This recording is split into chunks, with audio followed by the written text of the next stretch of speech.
Hi, everybody. Welcome back to Beyond the Track. This is going to be episode number 46. If you like this interview, make sure you go to YouTube, check out the Supercross Live YouTube page, and we got 45 other episodes of Beyond the Track. Today, I got Matt Bisceglia on with me, and we're going to cover a bunch of things, Matt, from your amateur career, your pro career, and what you're doing now. And I got to imagine right now, this is like a really important month for what you're doing right now, the lead up to Loretta Lynn's. I know you guys are rocking and rolling out there at south of the border. Just kind of fill me in on the day-to-days and what's going on now. Yeah, no, Daniel, like you said, it's actually funny. We're just starting riding for the day out here. It's about 10 o'clock. They're out doing starts right now. So as we're talking, I can hear them dropping gates. But yeah, so like you said, Loretta Lynn's is coming up in about 4 weeks from now. It starts. It's the week-long ordeal. It's coming up quick. It's been a very busy year for us since my wife and I kind of took over management with SOBMX. We've had a lot of people in here and the years flown by, but it's been really good. And again, as you said, Loretta's is coming up. We're very busy right now. We have 25 to 30 kids on a daily basis. We kind of expect to have like 30 like fast kids before Loretta starts from here on out. And it's been good, and it's been really fun. I'm very thankful for the opportunity that I have here to still be involved with the sport, but maybe not live with some of the risks of racing every day. Obviously, my last couple of years racing, injuries got the worst of me, and that's kind of what tore me apart from racing itself. But thankful to be here, and I love what I do every day. It's pretty cool. I'm thankful to do it. So I follow you guys on Instagram and follow a bunch of the riders that are there. Just kind of walk me through the differences on how you approach the program when you're dealing with the rest of the year, where I'm assuming you're building. There's a lot of technique and training, whatever, that mold. But then this Loretta last push, because I know a lot of kids from the West Coast are getting out there, and it's like on, right? I mean, it's conditioning, it's race prep. So for you, yeah, how do you change modes from the rest of the year to this kind of final push right before we go to Tennessee? Obviously, just living it myself. Quite frankly, not that long ago, I have a good idea, and just getting them together and making them just fight with each other on a day-to-day basis. And I don't mean fight like, but just racing with each other. I asked them to be fair, but the only way to get stronger and kind of know what's coming for us is to suffer through it a bit, because it never gets easier, but you learn to cope with it a bit. And I think that's something that I've like really tried to do this year, is just make them do a few more motos here and there, keep them close. I think in my opinion, at the pro level as well, the things that work the best are the riders that have programs that get to ride with each other every day, and they're able to put down their egos when they're on the track for the most part. And as I said, I think those are the programs that work the best from what I've seen and what I've experienced myself. So along with the technique and the drills and the sections that we do, we make them race in close proximity within one another. And I think that helps a lot. And that makes them be a little bit more prepared for what's coming in the next few weeks to come when we go racing. 25 to 30 kids. I mean, how do they not fight, man? So it's pretty crazy. Sometimes I have to be like, hey guys, like, help me help you. They have to be compliant. They do. When we have that many, and we have a second coach, Matt Toth, he was actually just racing outdoor nationals up until last summer. He's been a great help that has come in. And they just have to be compliant. And if they're not, you just have to tell them with a smile on your face sometimes, like, hey, like, stop messing around. It's just how you have to be stern with it sometimes. And you just have to make sure they're doing what they need. A little bit of accountability. We're not necessarily here to babysit, but thankfully for me, we have a good group that for the very most part, they want to do it themselves. And if we tell them to do something, they'll apply it, or they'll try their best to apply it for the most part. So I heard that this change happened with you, and that you were down there, and about a year ago, a little less than a year ago, I was looking in the Carolina areas as a possibility to move there. So I'm looking around, and I'm seeing all the great tracks around there, and you guys obviously are one of them. I know people that have been there over the years, so I have a little bit of the south of the border knowledge, but not enough, and not your knowledge, or not the story on how you got there. So kind of walk me through south of the border, the facility itself and its history, and then of course how you ended up being where you are now. Yeah, so south of the border's been going, and maybe I should know this, but I think they got going around 2010, 2011. started off with guys like Cooper Webb. They had a good clientele, and then they just kept growing. And then eventually what led me here is I quit racing about 2 years ago now. I quit racing Supercross. And the manager at the time, Mike Burkeen, I raced with his son, Matt, who also raced nationals back a couple years ago. I grew up with him. He's a year younger than me. We're friends. A couple of my earlier racing trips over to Europe and whatnot, Mike had come with us and whatnot. So since Mike was the manager here and I quit racing, I obviously needed something to do to fill my time. And they needed a coach to come in. They needed another coach at the time conveniently. So I was able to get in contact with Mike.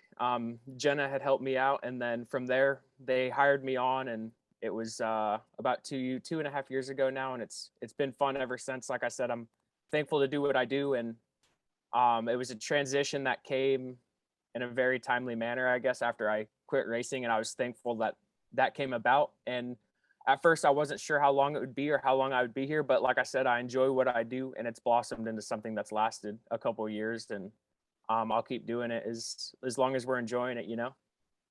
So from my understanding, the Carolinas, like, pretty good weather on the East Coast for the East Coast, but I know it's hot and sticky down there, and I'm just wondering how you're doing, bro. Because like, you're not, you don't have an anchor anywhere there from your childhood, right? I mean, you're Pacific Northwest, right? So yeah, I'm originally from Pacific Northwest, but then we did move to Texas when I was like 11 years old. So okay. I do. So you're good. So you're good then. Okay. Yeah, it was brutally hot. You know, I think Florida and Texas are kind of known to be the two like really hot spots. Everybody always talks about Florida, but I mean, there's days in Texas where like maybe you don't get the humidity of Florida, but where I lived, you did get humidity, very much so, more than the West Coast. And I mean, there were days it would get 109 plus pretty high humidity where you just, yeah, I mean, power blackouts, you don't ride those days. And I mean, there's only a couple, 2 or 3 days of those per summer, but like it does get hot enough in Texas, you kind of don't really want to go outside. So I grew up with it for a few years. It gets really, really muggy here. I mean, you know, this time of year is kind of right when it starts to, it starts to get pretty warm, but the Carolinas, that we do have 4 seasons, which is nice. Texas, it's kind of either hot or cold. You don't really get much of 4 seasons. So that makes it enjoyable here. But yeah, I love it here. The weather's fair. We get some rainy weather, as most places do in the nation, maybe during January or March, but we have sand tracks, you know, unless it's storming, thunder and lightning, like, you know, during the day, we're able to ride. Right. You know, we have sand tracks that'll take whatever you can put at it. So that's good. Keeps the guys going in the wintertime. I have to imagine too right now with Loretta's in the summer, and that you know, Loretta's is unique in that way that you get the longer motos, it's tougher. So yeah, I gotta imagine you got the boys grinding right now and sweating in that weather. Yeah, it's been good, but like I said, they've been doing a good job and they've been fighting through it. They've been digging deep. So it obviously does get tougher when it gets warmer, but like I said, they just have to learn to suffer through it a little bit, because Loretta Lynn's isn't easy as far as like, you know, amateur motocross standards. So yeah, they'll be ready though. I'm confident in them, and they're confident in me and what we have going on. So it's it works hand in hand. We all work hand in hand, you know. That's good. So I want to get to your career. I'm going to start at the amateur side. That's when I first heard of you. Was right at that tail end of amateur. But before I do, one last question on south of the border. How's Logan Bess looking? Logan's doing good. I've liked that kid. I had him on Race Day Live a few years back, and I was like, man, I like that kid a lot. So I follow him on Instagram. I see his videos. I know he's out there grinding, but how's he doing? Is he getting ready to go? Yeah, he's doing really good. Obviously, coming off Spring Nationals, we made some adjustments, and we've really been hitting it hard the last few months. And right when we got back from Spring Nationals in March, April, we started clicking off the motos, and we knew what we needed to work on. And we came to regionals, and we pulled 5 out of 6 hole shots. He did have 2 tip overs, but hey, we're trying hard. We won 4 out of 6 motos. We won one of the classes, and I think we got a second in the other one just because of the crashes, or those few little tip overs we had. But he's doing very well. And I know he has a couple fast kids to race with at Loretta's, but I think he'll come out and surprise some people where he's at, honestly. And he's a special kid. He wants to win really bad. He's a year younger than pretty much everybody in his class right now. That's something that nobody understands, or not a lot of people realize as well.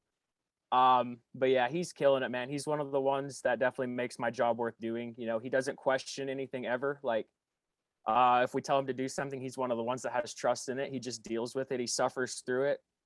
And that shows, there's a group of them that are here right now that are really striving and really making good progress.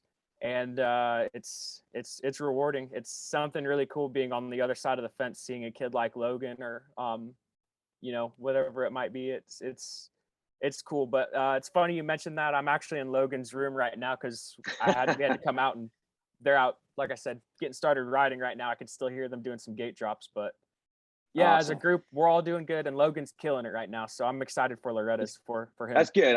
I've had my eye on him for a couple of years. I watched him at the end of the 85s, getting on the big bike. So I'm excited to see how he does. Let's go to your kind of upbringing and beginning an amateur career. Again, I heard of you kind of those later stages. I would say probably at right when you got on a big bike is where I heard of you. I'm on a West Coast guy, so I kind of knew that your history was from up that area because I knew people that knew you. But then the Texas thing, I didn't know the year. But take me through your early years and just how it got started and kind of how it revved up again. And then we'll get into the amateur thing about the year or two, because a lot of people don't realize a lot of these riders ride in their AMA year, the year of, all the kids they race against are the same age. But at the later stages, all of a sudden you see them kind of either pop up early, stay late. There's like movement later in the Super Mini 125 days. But let's start with your early days and go from there. So yeah, obviously I grew up in Oregon, so I was like a local Washougal kid every weekend. Haven't raced there in years, so it's funny. People would think I'd have an advantage at the nationals, but in all reality, I hadn't raced Washougal in like 8 years before my first national I raced there. But yeah, we moved in 2006. I was 10, just turning 11 years old. My dad got into it. My dad used to race nationals. He was pretty quick back in the day, like scored some national points when I was a kid and whatever. So that was cool. Obviously, naturally, he got me into it. And I guess at a certain point, I got on 65s and I started to get a little bit better. But to give you an idea, I went to Loretta's my first year and got like 16th. We still lived in Oregon. The next year, we moved to Texas just to be able to ride year round. I don't really know, like as a family, what drew us to make that big of a move. But it was just, I love Oregon, but it rained all winter. You couldn't really make happen. If there's any riders from up there, like Justin Hill's my best friend in life, actually, like just in general. And I know he spent a lot of time down in California. We spent a lot of time down in California as kids. He also lives a little bit further south where maybe it didn't rain as much, but we made that move. And just being able to ride year round, the first winter we spent there, I came back at Lake Whitney Spring Nationals, and I was able to win a couple championships. And from there, I was able to get some support from Yamaha, from Fox. Eventually got picked up by Red Bull. And then from there, man, I just kept pushing. And then we knew Ziggy from Factory Connection from way back. My dad used to do business with him when he raced. And so I always knew. So I always knew far back. That's cool. Yeah. So my dad was like one of the original sponsors for Mike LaRocco back when it was Jack in the Box Honda. So we just had known him, and I knew Ziggy, and I would always see him at all the amateur races. Even when I never rode for him, I'd shake his hand.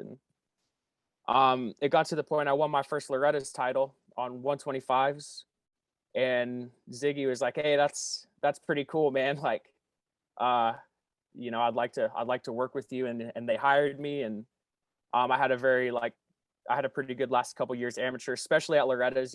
Fought through some injuries and stuff that obviously nobody sees, as a lot of people do, but came out at Loretta's swinging every year, and they signed me right after my B year because I had some other big teams kind of looking at me that were wanting to make things happen. So they stepped up their game. They signed me.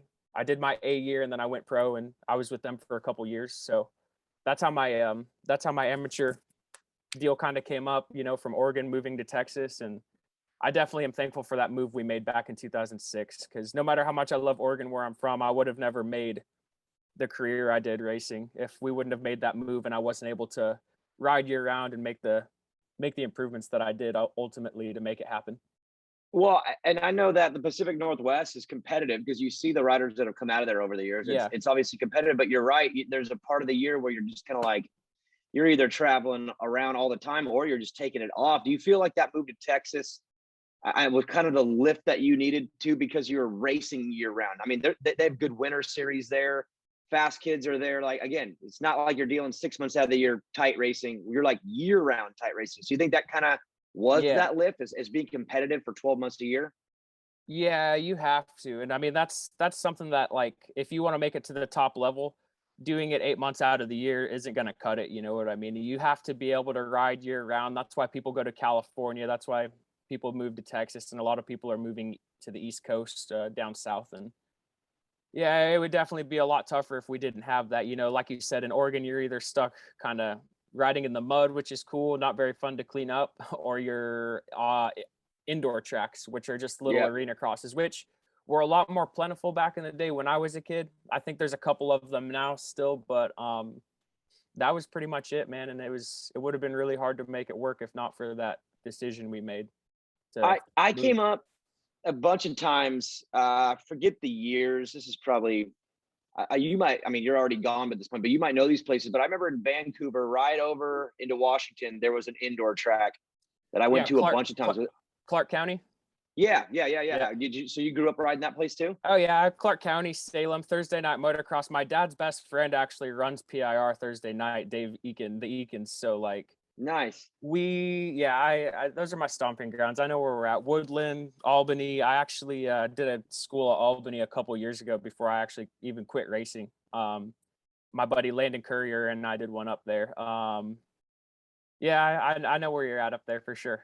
Dude, so Thursday night motocross is like, that's my favorite track in the world. Big. My favorite race. The Wilders, they're like family to me now. But yeah, dude, that place, just let everybody know how money Thursday night motocross is. That place is so good. It's pretty incredible for a night track that runs literally every Thursday from, I don't know exactly what date they start. Sometime in like late March, I want to say, and they go through middle of October every Thursday night. It's pretty cool, man. It was really, really awesome. Like as a kid, I never realized like the importance of that, just getting a gate drop on a Thursday night every week. But we were there. Weird, right? Because we're so used to like weekend, but dude, to just rock it Thursday nights, it's so unique. And then turnouts are insane too. It's like everyone knows in the area.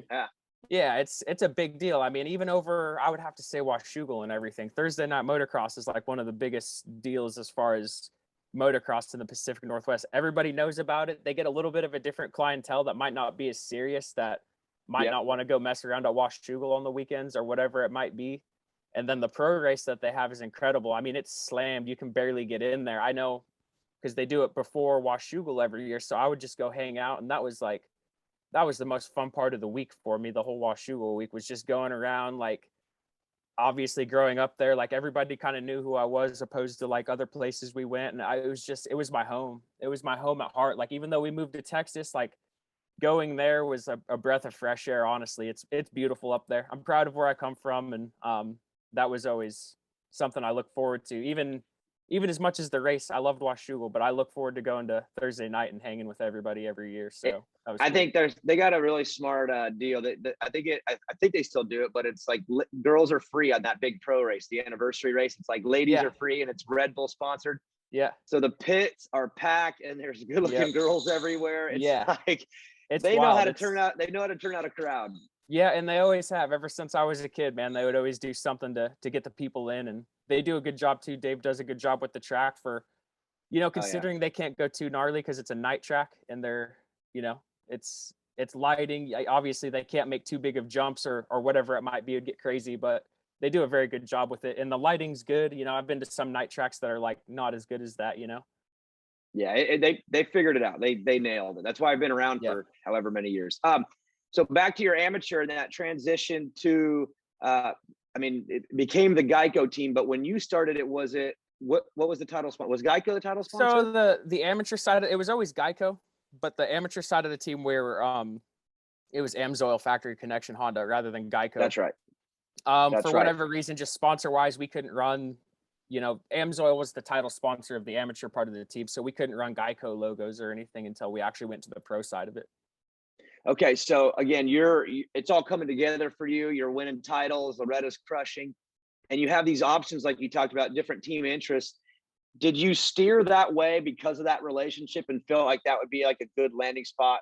That'd be a good home for you to kick off your pro career, because that transition to pro, there's a lot of new things to learn. And I have to imagine maybe some of those relationships are like, look, this is going to be a better transition for me to stick with people that I have a relationship with. So was that kind of what came into play there when it was making those decisions? Yeah, well, they took a chance on me from an early age, and I know they had every intent of signing me to go pro for a couple years. But like you said, it was tough. I was a Red Bull kid, and without getting into it too much, I had interest from like a couple of other teams that would have been very worthwhile. And it was just loyalty. I mean, they kind of knew that I had some other people looking at me after my B year at Loretta's, and I wanted to stay. Honestly, I had no other intentions other than just staying loyal to Geico and just inking my deal with them. Like I said, they had took the chance on me when I was a 15-year-old coming off of a 125, and meant the world to me. And I was tickled, man. You work so hard, and you dream of it as a kid, but you never really, I think if anybody, you talk to maybe Cooper or Adam or anybody, if they're going to sit there and tell you like when they're an 8 or a 9-year-old kid, like, yeah, I'm for sure, like you actually know you're going to get to that level, like they're probably lying to you. It's a dream, but like you never actually like think you're going to get to the top or like to that level until you actually get there. And it's, I think that was one of the things that like kept me motivated was, I don't know, not very many people get to live out their dreams in that sense. And it kept me very motivated because I saw the light at the end of the tunnel. And I knew that it was realistic for myself, where it wasn't for, I guess, just everybody else, or some of the other people. And, it's a tough gig, right? At the end of amateurs too, because there's a lot of fast kids and you're like, man, to get one of those coveted spots, it's like, and it's good. I think depending on the era too, sometimes there's like no rides given away, and sometimes you have 2 or 3 teams giving away 2 rides every year. Yeah. I've noticed that. When I was in it, I was in an era where they were just handpicking one guy every year. And when I actually signed with FC as an amateur, I take that back. They picked up Zach Bell and myself the year that I got picked up with FC. So that was, I guess, the start of the era where they were starting to hire 2 kids. And kind of build their program a little bit bigger. Yes. But when I was on it, it was, you see, I guess some of them get help through amateurs and then they go pro or whatever, they don't take them. I was kind of the last one, maybe, where it was like, all right, we're handpicking these couple and they're for sure like planning to go pro, and we're going to take they're going to end the amateur and move you into the pro team that was already built in. Yeah, exactly. So, but yeah, that transition came at the end of 2013 after Loretta's, and yeah, it was a wild one. So I know a lot of people watching this might not pay attention to the amateur racing like thoroughly. So we're going to get into something about that. So on January 1st, whatever your birthday is your AMA age, right? Which I think it's funny because when you're at the track and someone's like, oh, hey, your kid's pretty good. How old is he? It's like, he's AMA 10. Like it's like not even what, like his real age doesn't matter. It's his AMA age, which I've always found to be funny, but you are stuck in your age group for that entire year. And that's kind of the kids you grow up with, right? Like for you grew up 60s, you grew up 80s, and you race the same kids, you meet them at the big races. What was your AMA group? Like who was your year? Who are some of the fast kids in your year? Cooper Webb, Adam Cincerillo, we had Chris Aldridge, we had Jaso and Luke Rensling, Colt Nichols. We had, I mean, honestly, Thomas Covington, Daniel. I could sit here. I could sit here and go. Anthony Rodriguez, Shane McElrath. I could keep going. Honestly, I could keep going. When we pulled up, and guys that you don't really hear of anymore, like Paul Coates. I mean, my last year amateur was crazy. Like we had Daniel Baker, we had, he was on Bobby Hewitt's team at that time. Like that's a stack. It was one of the A years. You look down the line and it's like, all right, like we have like 10 factory kids on the line right now. It doesn't always happen that way though. Sometimes it just based on the way it ages up, but sometimes you get a year like that. And I always think of like the Dungy, Kennard, Stroop, Izzy, Osborne. There was like that block, which was like, wow, like what the heck, man? Like 10 of them ended up being on factory teams at one point. So do you think that was good for you though, is going in a class like that where you had to be on your A game? Because if not, dude, you could get swallowed up when you have a gate that stacked. Yeah, that was important. It was very important at like Loretta's and those nationals those years to get to go execute my B year, A year, like having what I just said. Like if I didn't perform at Loretta's my B year, like they were gonna hire somebody else to come ride next to me, and Right. they were only gonna take one of us. Like that was something that was in the talks. When I was my B year, A year, they were gonna hire somebody else if I wasn't performing. So I was like, yeah, I kind of got to go do it. Almost But like an that's insurance policy, like, hey, well, we better have two good guys if this one's not doing good yeah, enough, kind of thing. exactly. And I mean, but the sport's cutthroat, and that's how it is when you get to the pro level. So I mean, I think some of these kids honestly need a little taste of that before they get there, because if you get there and that happens and you have no way to expect it, or you have no idea of what to expect, I mean, it'll crush you up here, it'll crush you here in your heart, Yeah. and that can affect a rider in a bad way, just having heartbreaks like that. Yeah. Now, when you're talking about someone like Logan Bess, again, you get at the end of 85s or so, and all of a sudden you see a little bit of movement. Like some of the bigger kids, dude, they'll just get on big bikes. Some will Yep. stay super mini a year longer. He's on a 125 now, so there's that, because some people just skip the 125 depending on what manufacturer they're riding Mhm. for. But where does he sit then with his age group? You said he's a little young for his group, so I'm taking it he went up a little early. Yeah, so he's AMA 14. So it's funny because it's actually the same route I went when I was a kid. We got him Loretta Lynn's last year. He finished second to Danger Boy. He did very good at Loretta's last year, and Hayden was on it at Loretta's last year. So we did everything we could. He got all seconds, and then we just decided to put him on a 125 rather than put him on a super mini. Um, I had kind of felt like it was going to be better for his development getting on a big bike a year early. And Donnie Luce at Yamaha, we had talked about it, and he kind of agreed. And they were happy to have another 125 on the track. And we knew that we were going to have to be patient with him. Just being, I'm not going to sit here and say he's like 2 or 3 years younger. But he is a year younger. So we had to take that into consideration. He didn't have size on his side. He was pretty small at the beginning, but he came out at mini O's, got some top threes and some top fives. We won a championship at Daytona, which was really cool. And that was a big one for me because my wife and I had just kind of taken over the SOBMX crew like a month before Daytona. So that was big for me. That was a feel good moment for us. But yeah, I think we have him like pretty close to where he needs to be right now. And it's, you see riders come through, and just kind of my upbringing and knowing what to expect. Like Logan, I can't make any promises, but Logan could make it in this sport. Like he could make a living with it. He could be one of the guys in the next couple of years that gets a ride. And like, I think he could be a champion. I can't say that about, everybody, but like he has the mindset. Yeah, he could very well make it if he keeps at it. He's good.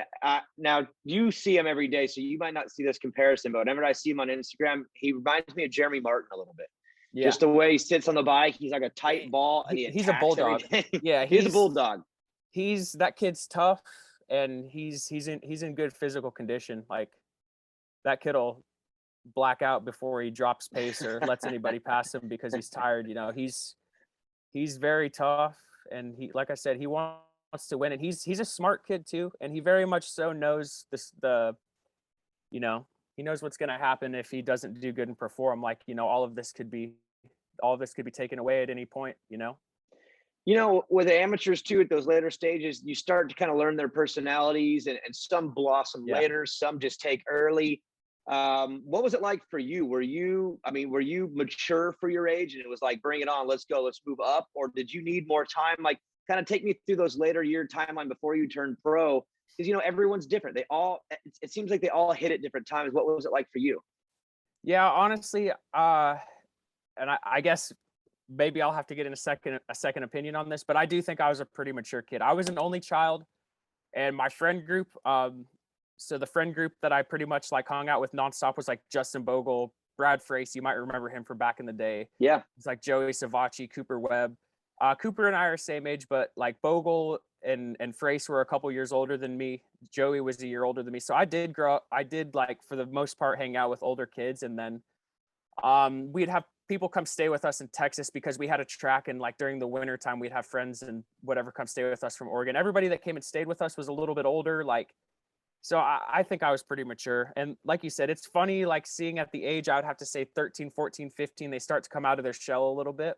And I Yeah. see that a lot from the outside in. And that's been something that's been really enjoyable is, I guess, Logan, for instance, he was just a little kid when I got here 2 years ago on an 85 having to use starting blocks. Like he was just this little shrimp, and now he's He's flying. now he's a, like, quite frankly, he's a pretty gnarly dude on a big bike on a 125. And That's a I guess, weird change right there. yeah, In I that mean, he year or had just two. gotten off 65s when I got here. He was only like 2 months off of 65s. So it's like, yeah, it happens fast, but it happened fast for me too. And, these kids, they'll all mature at a little bit of a different age. I think Logan probably hit that a little bit younger. He hit it when he was like 12, 13. You see their voice drop, they change as people a little bit, their aggression level comes up, and that's when they really start making progress on the track.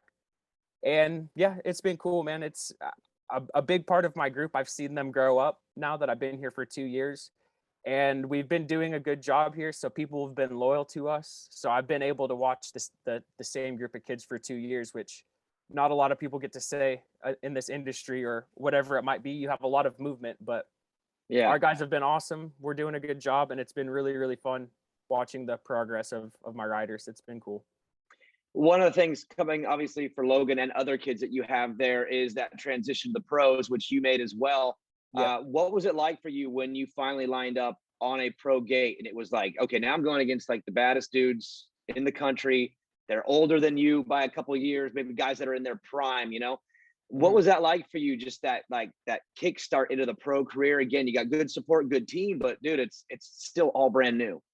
It was really, really gnarly, honestly. And the year I came in 2013 too was the year Tomac won his 250 outdoor title. And I mean, what I had to go race after Loretta's was gnarly, and I was not ready for it. Like, I'll be straight up with you. Like, I think I got like 15th my first national, which, whatever. But I was racing against guys, like Tomac, Rocks, and Baggett. We had a really gnarly 250 year, Yeah. my first couple races.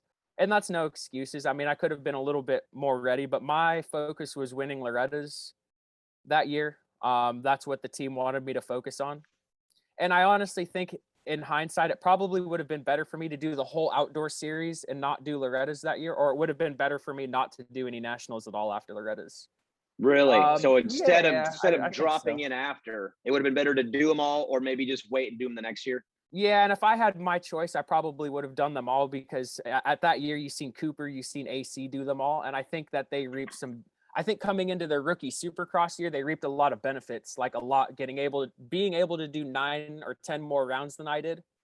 It really Right. helped them a lot coming in. And again, that's no excuses, because we still had X amount of time to prepare for Supercross. But I do think that it held me back for like half a year, my first pro year. Like, it took me a little while to get the snap. You know what I mean? It took me through my first year rather than getting it halfway through my first year or right at the beginning. You know what I mean? That's one thing that I did struggle with, was my first year. I know I got a podium in Supercross. I got a handful of top 10s outdoors. Like, I had some respectable results, but maybe the consistency wasn't there. Like, Yeah, you were and playing catch up a little bit, like kind yeah, of just I trying to catch do. up a I little. really do. I think I was playing catch up after that summer a little bit, and I don't think that was a good thing mentally, because I knew it. And I think, like I said, just that mental note, I think it would have been better just to not do them at all. But Right. that's hindsight. And like, I had a completely different bike than I did at Loretta's. Like, and it's funny too that we're talking about this, because I talked to Ziggy on the phone about a year ago. And he's just like, man, it's funny now, blah, blah. And we were just like, he's like, yeah, that first pro race, like those 3 pro races you did after Loretta's, you would have been way better off on your amateur chassis, because you're used to it. So I showed up. How gnarly was that race bike when you got on it? Just like, what the heck? I mean, the engines were were a bit more than our amateur specs were. And the chassis was just, we were running the big, I think we had like 52 millimeter forks at that time, maybe. Where now they're a little bit more back to stock. But man, the bike was it was rigid, and I could not ride it. I couldn't figure it out the first 3 rounds. That bike that year was like built for Tomac to like destroy. And I didn't have that yet, because he destroyed his bikes. Like, that dude was an animal, especially on 250s. He would come back, not even crash or anything. His shrouds, his bikes would just be mangled. And but he got to that, right? So what Yeah. you're saying is that bike was built perfectly for a guy who was ready to peak on it. Yeah. You're like just getting your feet wet. You're like, dude, what is this thing? What is this thing? But again, if I would have had the whole outdoor series to learn, because I did make progress my 3 nationals that I did. I started off like, back on the back end, like top 20, and then I was back around the top 10 by the time Lake Elsinore, my last national, came around. Closer to it, qualifying around the top 10, and I think if I would have had another 5 rounds to do, I think I would have cracked the top 10 and I would have been fine, a little bit more where I belong. Maybe got over that hump a little bit. Yeah, a little bit. Yeah. And I don't know, some riders take that transition a little bit better than others. And I just might have done an average job my first year or my first couple of races, where you see guys like AC but you think about it, AC didn't come and light the world on fire his first year outdoors. And Cooper did decent. They had some decent results, but where they really shined was that next year coming into Supercross, because they had that experience, I think. And like that base was built, it looked like they've gotten past a couple things. Yeah. Where I think coming into Supercross, I was still working through a couple of those things. But you think now, too, again, in your role now, what you're doing, I mean, you have an opportunity to help shape some careers here. You know what I mean? It's one thing to be coaching riders how to be a better rider, be in shape, but you're coming from a lot of experience to where you can actually help make decisions, like you said. Yeah. With Yamaha going 120. Is that, you think that's going to be a lot more beneficial for some of these kids too, knowing like, hey man, I did this. Here's what I did right. Here's what I did wrong. And you can kind of shape careers more than just coach these kids. Man, honestly, and again, I'm not trying to toot my own horn like at all, and it's not just me, but Matt Toth as well. I would have killed like when I was some of these kids' ages. And I think training facilities are something that they're more relevant and there's more of them, but I would have killed to like have what these kids have now. They have some of that guidance. Yeah, well, they have 2 good coaches that are like psychotically watching what they do every day on the track as much as we can. And then, like you said, I have experience. I've been through it. I've been through the ups and I've been through the downs. I've been through both sides of it. So I guess for a kid like Logan, or a kid that's like negotiating deals, like they trust that I know what I'm talking about.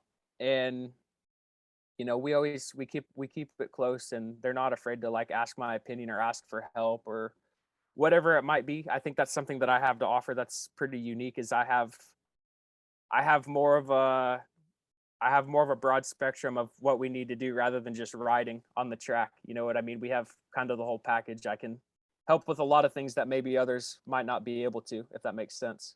It does, for sure. Let's talk about your career. Again, I want to go highlights, and I want to split it into 2 categories here. Let's go your 250 career. Mm-hmm. And then we'll get into that 450 chapter, which was a unique chapter for you too with Suzuki. So start with 250, just highlight, like what's the one where you're like, that was the day that I look back on and go, man, that was just the best. I had a couple good moments on the 250s. I never won, but a couple podiums that I got, like in 2016 when I was on Mad Racing, the first year Suzuki kind of had a program again. Like, I'm going to be completely honest, and it's probably something that I wouldn't have said back when I was racing, but like our equipment wasn't up to par yet. It just wasn't realistically. Suzuki hadn't had a 250 program in a long time, and we were starting from scratch. So like our equipment was it was really subpar our first year, and I was still able to go get a podium. I stood on the podium with my best friend, Justin Hill, and that was something that was crazy for us. That was probably the pinnacle. Like I did get a podium. It might not have been my best actual ride. I had rides that were better, but that one meant so much to me because Justin Hill and our parents were friends. Like, we were born 3 weeks to the day apart from each other. We were best man in each other's weddings. I'm the godfather of his kid. Like, we go back regardless of motocross, But then to be on the podium with him, it's like we got to battle for a couple laps in that main, and we got to sit on the podium together. And that's something not everybody that even gets to that level can say. Like I said, if Justin had quit racing as a kid, or if I had quit racing, it wouldn't matter. We'd still be best friends. Like, we're best friends. But to get to that point, and that's something Josh was saying too. Last time I talked to Josh, he was just like, "That's pretty crazy, man. That's pretty cool to think." Before we go 450, that was one night I was thankful for. How's Justin doing? He's doing good, man. He's back in Oregon. He's in the police force now. He's doing awesome. I saw that. Awesome. He's like, it's so gnarly because I look at him as like one of the most purely talented riders I've ever. I mean, Yeah, he just believe me, has he bike was. skill, Yeah. nutty bike skills. And then yeah, I hear he's going. I don't know if he's sheriff cop. I don't know what he ended up deciding, but I was like, dang, that's just if they put him on a motorcycle, dude, he'd be the baddest motorcycle cop But of all time. the thing is Justin's the type of person, like, he'll pick something up and he'll be better than you at it. Like Just he's, has that touch. but and again, not to get too into it, but he's gonna do very good at what he does. Knowing him as a person, like, he's gonna be a great part of law enforcement where he's at in the country, and they're lucky to have him. I'm happy for him. It's just, he stepped away from racing, and it was very much so his doing this year. And I hear a lot of rumors and whatnot, and that stuff kind of upsets me a little bit, just as my best friend. But no, he stepped away. It was 100% his deal, and he wants to go help his community, and he wants to go, he wants to go protect and serve his country. And I think That's rad. stepping away from, like, he could have went and raced and made more money racing Supercross last year. Like, he still had deals on the table to go race, but he chose to do something different because that's what he wanted to do. And I have a lot of respect for that. Yeah, it is rad. I was caught off guard when I heard it the first time, but it does make sense. He's a unique dude. He's a good musician too. Yeah, he is. All right. So 450s, take me to that Suzuki chapter. Like I said, you had some good outdoor rides that year, but just kind of take me through that chapter and some of maybe the highlights and lowlights of that run right there. Yeah, so I was very thankful for the time that I had to the time that I filled in for James and Blake. They had a kind of a rough year. That was Stewart's last year racing, and he was, he just wasn't there his last year. And Blake had struggled with some injuries, collarbones and whatnot. So they needed a guy. They needed one of the bikes on the track at least. So one thing led to another, and I was able to go to Lakewood, and I got 8th that day. And I was, I was battling with like Barsha, and I was battling with guys that had been racing 450s for a few years. And I knew coming into that weekend, like, it was supposed to be a one race deal, but I literally was telling them, I was just like, dude, I've been waiting to ride a 450 at an outdoor national for a while. Like, I'm going to go do so good. You guys are going to have no choice but to, like, give me a bike next week. And sure enough, man, right after the motos, I came back, I got 8th the second moto. I cracked the top 10, which is like a big deal for me, because I literally just got on the bike on Wednesday. I was just winging it totally. And they were like, dang. So I remember Mike Webb came up, I was getting my gear off, and he's just like, so I'm going to get you a bike together this next week, and we'll just play it by ear. So it ended up working out. I did all the nationals besides a couple of them. And I actually would have been on for all of them, but at Southwick, I did a flying W and broke a couple ribs that year, and that wasn't very fun. Took a little meat wagon ride in the ambulance.